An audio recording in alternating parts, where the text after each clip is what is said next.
كلنا شايفين السودان هذه البلد الفقير اللي الدولار الواحد بيساوي 600 جنيه سوداني.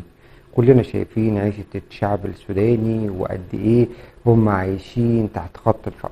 والحقيقة احنا فعلا كلنا شايفين الصورة كده، لكن عايز اقول لكم على شوية حقائق.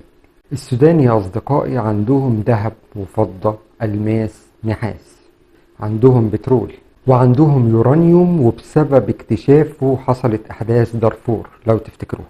عندهم 175 مليون فدان صالحين للزراعة، وكمان عندهم 52 مليون فدان غابات خضراء، وعندهم 102 مليون راس ماشية، و4 مليار متر مكعب من الأمطار سنويا. تخيلوا بقى كل الثروات ديت، ايه اللي مخلي السودان بلا تنمية حقيقية وبالمنظر او بالشكل اللي احنا شايفينه ده؟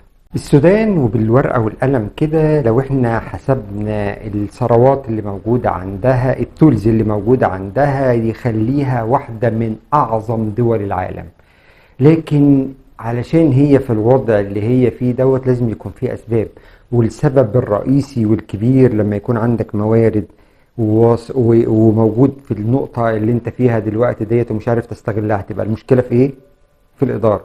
السودان تاريخيا هي واحدة من الممالك الكبرى، مملكة كوش لو احنا قرينا شوية في التاريخ. هي واحدة من الأسر الفرعونية، الأسرة 25 المحذوفة من أغلب كتب التاريخ.